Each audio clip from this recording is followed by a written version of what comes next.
अंजना जी देखिए, जूनागढ़ और हैदराबाद की रियासत भी थी। जिस बात का जिक्र इन्होंने किया ना, ये भारतीय जनता पार्टी के लोग एक अरसे से झूठ फैला रहे हैं देश में। इन्होंने यूएन जाने की बात जो पंडित नेहरू की कही और कहा कि वहां पर ये घोषित कर दिया गया कि प्लेबिसाइट कराएंगे। इनकी जानकारी के लिए बता दूं कि बरतानिया हुकूमत की अनिवार्य शर्तों में से था, जब भारत को आजादी मिली, कि जिस भी प्रांत में रियाया अगर साथ नहीं आना चाहेगी तो प्लेबिसाइट होगा। गांधी त्रिवेदी जी, ये पंडित नेहरू का वो कंपल्सन नहीं था। जिस 24 अक्टूबर 1943 का आपने जिक्र किया, जब राजा हरि सिंह ने चिट्ठी लिखी, मैं खुलासा कर दूंगा उस बात का, सब प्रमाण अभी आपको मानना पड़ेगी वो बात। 24 अक्टूबर को जब राजा हरि सिंह ने पत्र भेजा तो लॉर्ड माउंटबेटन ने साफ इनकार कर दिया कि अभी वो एक आजाद देश है, अभी भारत में उसका एक्सेशन नहीं हुआ है, इसलिए किसी सूरत में सेना वहां नहीं भेजी जा सकती। तो वीपी मेनन स्पेशली गए वहां, राजा हरि सिंह को कहा कि इस चिट्ठी से काम बनने वाला नहीं है, आप लेटर ऑफ एक्सेशन को साइन कीजिए। फिर लॉर्ड माउंटबेटन ने कहा कि जब सामान्य परिस्थितियां होगी तो वहां पर प्लेबिसाइट कराया जाएगा। दूसरी बात, जब जूनागढ़ का जिक्र करते हैं तो 20 फरवरी 1948 को भारत की आजादी से एक्सेशन होने के बाद वहां पर प्लेबिसाइट हुआ। गांधी त्रिवेदी जी, 1,90,870 वोट में से सिर्फ 91 वोट पाकिस्तान को मिले। इतना ही नहीं, 1975 जब सिक्किम का एक्सेशन हिंदुस्तान में हुआ, क्योंकि सिक्किम में भी चोगियाल डायनेस्टी ने इसी प्रकार की शर्त रखी थी, लेकिन जब वहां 75 में कांग्रेस की सरकार असेंबली में बनी तो हमने रिजोल्यूशन पास करके उसको भारत का अंग बना दिया। उसी प्रकार सिक्किम में भी 35th कॉन्स्टिट्यूशनल अमेंडमेंट हुआ, लेकिन ये चूंकि कंपल्सन थी बरतानिया हुकूमत की, तो वहां प्लेबिसाइट हुआ और हिंदुस्तान के पक्ष में हुआ। ये झूठ फैलाना बंद कर दीजिए, इतिहास से प्रतिशोध लेते हैं आप। सुधांशु जी, अब जवाब दीजिए। जो आरोप वो लगा रहे हैं वो बड़ा है। वो कह रहे हैं कि आप जानबूझकर नेहरू को बदनाम करना चाहते हैं।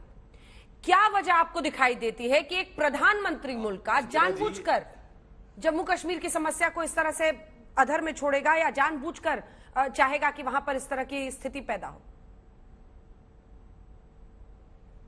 अंजना जी, ये जोशो जुनून में क्या बोल गए? आरोप हम लगा रहे हैं कि खुद लगा रहे हैं? ये अपने मुंह से बोल रहे हैं कि 15 अगस्त 47 के बाद ब्रिटिश सरकार की संधियां हमारे ऊपर अपरिहार्य थी। क्या बोल गए ये? और 1975 में सिक्किम के विलय तक को ब्रिटेन की संधि से जोड़ गए। अरे जनाब, क्या बोल जाते हैं आप? मतलब आप कह रहे हैं हम गुलाम थे, ब्रिटिश कानून हमारे लिए बाध्यता थे 15 अगस्त 47 के बाद। यही तो समस्या है। मैं याद दिलाना चाहता हूं अंजना जी, इसीलिए ब्रिटेन के अखबार द गार्डियन ने, संडे गार्डियन ने 18 मई 2014 को जो अपना एडिटोरियल लिखा था कि 16 मई 2014 का दिन वो दिन माना जाना चाहिए और the day on which Britishers finally left India, क्योंकि उसने लिखा कि आजादी के बाद लंबे समय तक उस विचारधारा और व्यवस्था का शासन रहा जो ब्रिटिश कॉलोनियल लीगेसी के हैंगओवर में चल रही थी, और वही बात जाने अनजाने में इनके मुंह से निकल गई। अरे जब हम स्वतंत्र हो गए थे तो कौन होता माउंटबेटन हमको समझाने वाला फरवरी 1948 से भाई? और अगर आप ये कह रहे हैं कि जनता का प्लेबिसाइट होना था तो यह मुद्दा आया था। तो लाहौर में 80% हिंदू और सिख थे, कैसे पाकिस्तान में चला गया?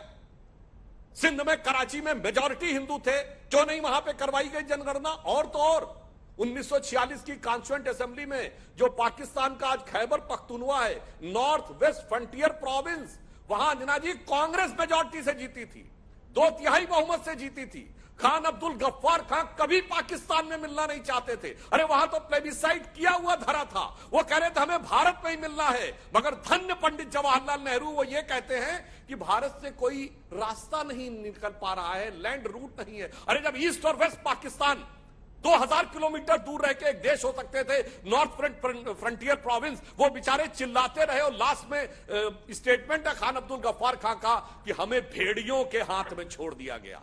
जब भारत ने हाथ घसीट लिए कि हम नहीं आपके साथ रखेंगे, अब पाकिस्तान में ही जाना है, ये सब तो रिकॉर्डेड है खान अब्दुल गफ्फार खान का बयान। और अगर पीओके को हमने पूरा ले लिया होता तो वो खैबर पख्तूनवा के साथ भी लिंक आ जाता। और 100 बातों की बात अभय जी क्या बोलूं, सन 47 में चीन हमारा पड़ोसी था क्या? चीन हमारा पड़ोसी नहीं था, पड़ोसी तो तिब्बत था, तिब्बत से हमारी सीमा लगती थी। इसीलिए आज भी हमारी आईटीबीपी का नाम इंडो तिब्बतियन बॉर्डर पुलिस है। मगर धन्य पंडित जवाहरलाल नेहरू की बांडुंग कॉन्फ्रेंस में जाके वीटो लगा दिए कि अगर चीन को नहीं बुलाया जाएगा तो हम हम बहिष्कार कर देंगे इंडोनेशिया में जाके, और आखिर में चीन तिब्बत का है ये कोई मानने को तैयार नहीं था, सबसे पहले हम जाके मुहर लगा दिए। अरे क्या क्या कहें, नॉर्थ वेस्ट फ्रंटियर प्रोविंस हमारा होता, बलूचिस्तान, खान ऑफ कलात कभी पाकिस्तान में मिलना नहीं चाहते। आपने मेरे सवाल का जवाब ही नहीं दिया सुधांशु जी। बातचीत नहीं की, वो सुधांशु जी आपने मेरे सवाल का जवाब ही नहीं दिया। क्यों चाहेगा कोई प्रधानमंत्री ऐसा करना? मतलब सबको पता है कि आपको नेहरू जी नापसंद है, और तमाम देश की दिक्कतों के लिए नेहरू ही जिम्मेदार है। मैं बता रहा हूं, लेकिन क्यों करेगा कोई ऐसा? बता रहा हूं क्यों चाहेगा। हाँ। उसका कारण यह है, यदि किसी व्यक्ति को अपने को देश से अधिक महान दिखाना हो, शांति का नोबेल पुरस्कार पाना हो, और यह दिखाना हो कि मैं कितना उदार था, चाहे उसकी कीमत देश को कुछ भी चुकानी पड़ जाए, समाज को कुछ भी चुकानी पड़ जाए, बात सही है। और नेहरू जी ने जो भारत को दिया उसे एक लाइन में ही कह देता हूं, आधा पंजाब गया, कश्मीर गया और चला बंगाल गया, और चीन के हाथों मानसरोवर का वह ऊंचा भाल गया।